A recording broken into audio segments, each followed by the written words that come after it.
Dans un article écrit en 1997, l'artiste plasticienne Vali Export dressa un constat accablant, celui d'un exil des femmes hors du monde culturel.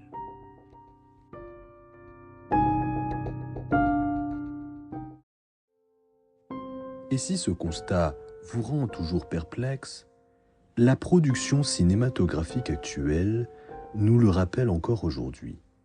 Au Royaume-Uni, en 10 ans, 13% seulement des films produits ont été réalisés par des femmes. De même en France, en 2014, 20% des films sortis en salle ont été réalisés ou co-réalisés par des femmes. Ce n'est donc qu'un film sur 5 qui rend compte du pouvoir de voir de la moitié de l'humanité.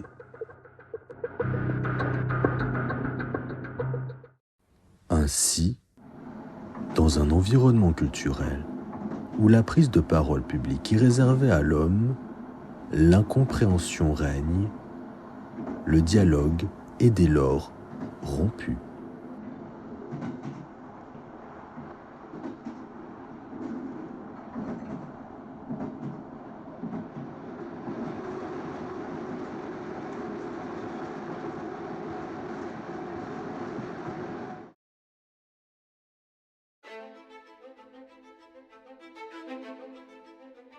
Alors, pour faire face à ces inscriptions dans le féminin, forgées par des hommes, Sherry Milner souligne un défi majeur à relever, prendre le contrôle de nos images et de nos vies. Et c'est bien ici que se situe en ligne de mire le regard matriciel, conceptualisé en réaction aux théories de Lacan et Freud, par l'artiste psychanalyste féministe Bracha Ettinger. Le regard matriciel désigne un ensemble de symboles, appropriés par des femmes artistes et qui jettent sur le monde un autre regard, autrement qu'à travers le prisme masculin. Bref, un autre regard qui rend compte des traces de l'altérité féminine.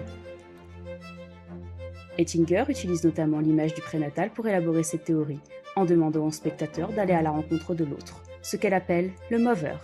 Le terme over étant une partie intégrante du mot mover.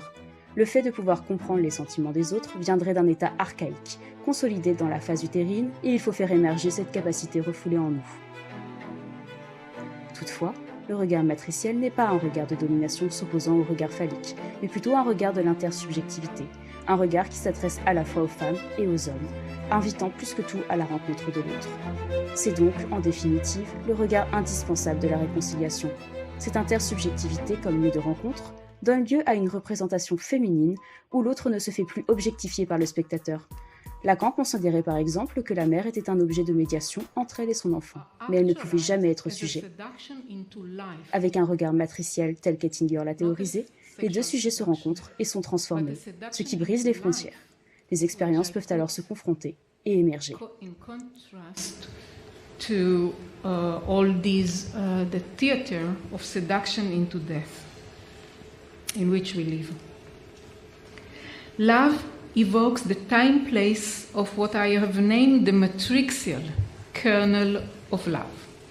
The matrixial is the name that I decided in the 80s for this capacity for subjective co-emergence, which means a certain sensitivity and sensibility to the fact that the subject is only one level in us, and on other level we are transsubjectively fluid.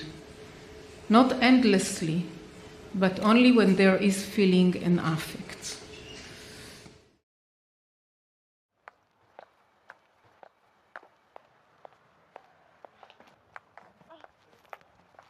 En somme, le regard matriciel, c'est donc casser stratégiquement les rapports de domination qui agissent explicitement ou de manière latente sur le genre, avec pour objectif la construction d'une culture commune pour les femmes. Un regard qui se veut émancipateur.